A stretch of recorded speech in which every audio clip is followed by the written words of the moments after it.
the inflation, supply chain issues, and increased seller fees by Amazon eating all your profits? In this video, I'll show you how not to get squeezed by all these things and improve your margins, cutting your cost on your Amazon FBA business to help you get more money in your bank. What's up guys, and welcome to another video. My name is Tomer from sourcingmonster.com, and if you're new to the channel and you want to get more videos like this one about Amazon FBA, e-commerce and other marketplaces, then make sure you subscribe to the channel, like this video, share it with anyone you know, and of course comment with any questions that you have, because I personally reply to all these comments myself, and you're more than welcome to check some of the resources we're going to mention and other great tools for Amazon FBA sellers in the description box.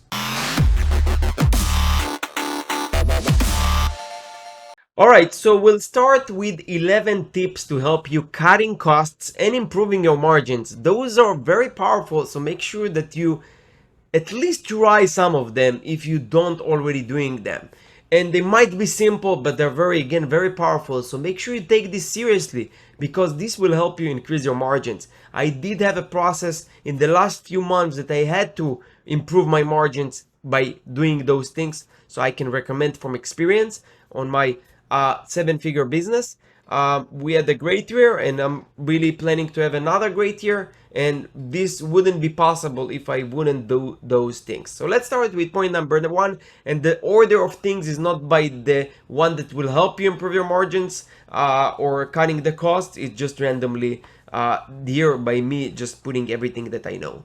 First of all, stay on top of storage and inventory. I know that a lot of sellers, they would send a lot of the inventory directly to Amazon, but you don't need to have more than a month or 2 months, maybe 2 months worth of inventory by Amazon. You could have the rest by a 3PL. And why we do it? Because Amazon will charge you a lot of storage fees, especially around Q4.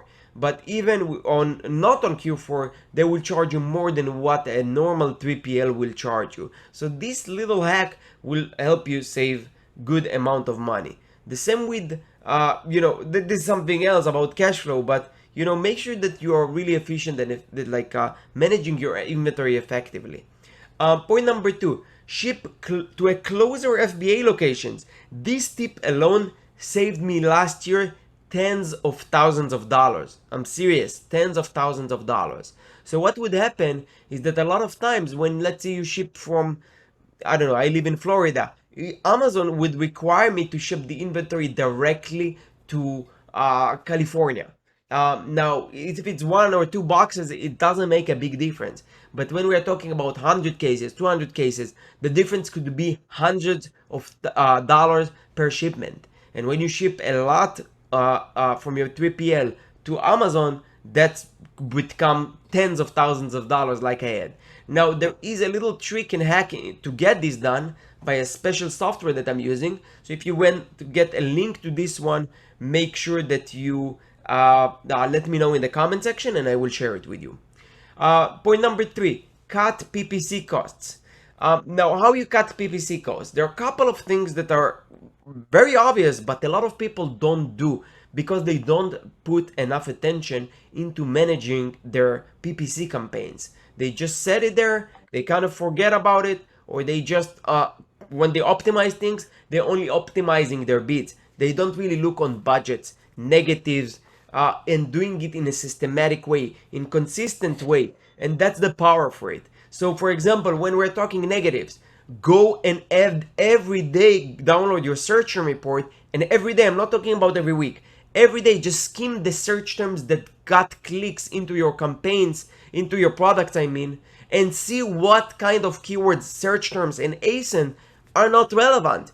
It's 1 click here and there, but it adds up because it's maybe 3 or 4 or 5 negatives that you add every day, which is $5. You multiple $5 by 7 days, it's $35. $35 by 4, it's $140. So it's $140 total. $140 total could get you a subscription for a nice software or whatever. $140 could help you get maybe like 10 or 20 or 30 hours of a VA. Look at it from that point of view.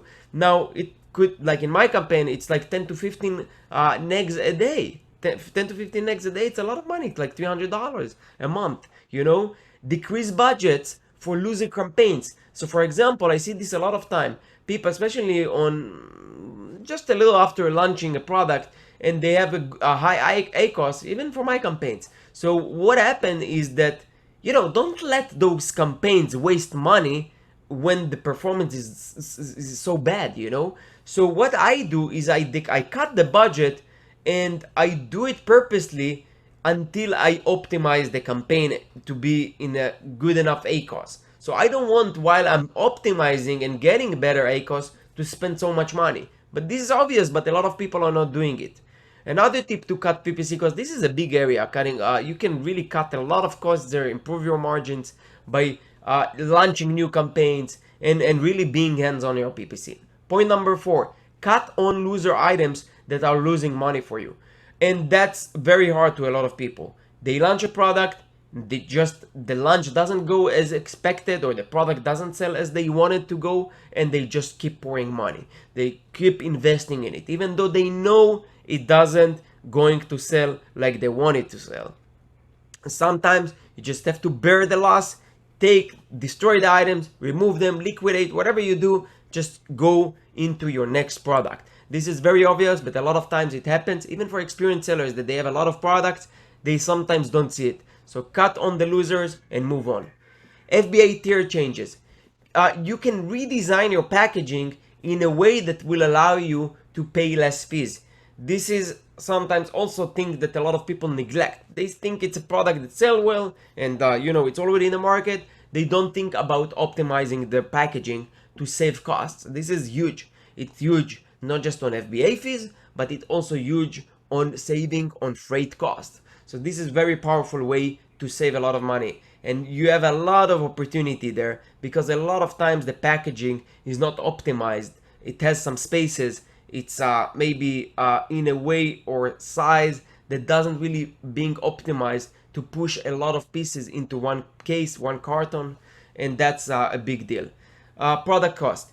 Renegotiate with your suppliers. This is something that you can pass into your suppliers. Tell them, look, the supply chain, the increase in seller fees, the inflation, all of those are killing me. Can you give me a better price? It never hurts to ask, and you'll be surprised. A lot of time you'll get discounts, even if it's few cents per product. Just add. So from, let's say, $5 to $4.90, you save 10 cents per unit. But if you order 1,000 units, it's $100. Again, when you manage your business, you really needs to be hands-on, old school, kind of on really being a trader, being a businessman, and knowing that all these numbers will add up. It's not about being cheap. It's about cutting costs, being efficient, and really being ahead of everyone else. Okay, that's also apply for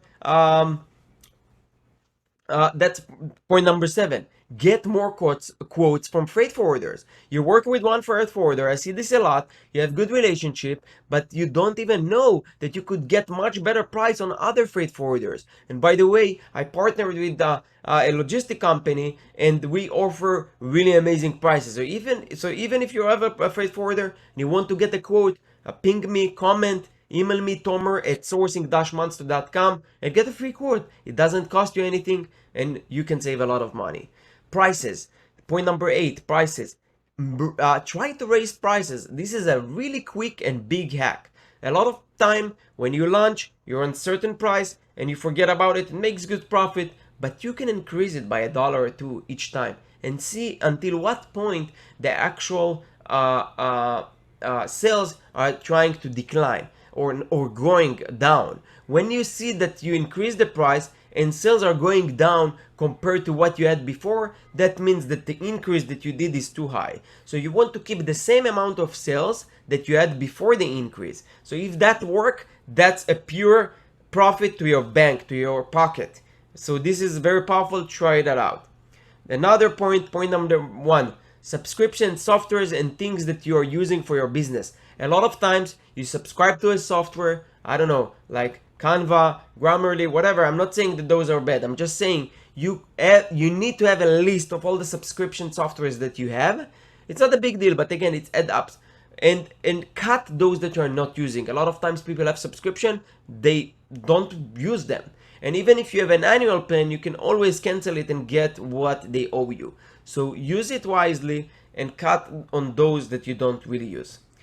Point number 10, virtual bundles. So virtual bundles is another way to increase sales quickly without really doing anything new. So what does it mean? It means that you go and you do it. We have a video about it. We'll put a link to it. And basically you create a bundle of two of your products, and that will show on desktop under your listing images in a very big way. And that's another way to increase sales dramatically, because instead of them buying one, they might buy two items now. Point number 11, use your customers base. This is huge. This is very huge. So you have to nurture and build a list of your customers. Offer them something valuable in exchange to their email. And then when you launch a new product, you can use the list. When you actually, and not just when you launch a new product, where you can create a dedicated product that even doesn't exist on Amazon, on your own store outside Amazon, and use those customers base to sell them. And I'll give an example. For example, let's say you sell this chips ball, right, or whatever, like snacks ball, and you can you get a lot of sales for this product, and you offer them, like, I don't know, like a free gift or something valuable in exchange to the email. You get their email, and then you have a series of emails going through. And once you have this, what will happen is that you can sell them, let's say, a spoon.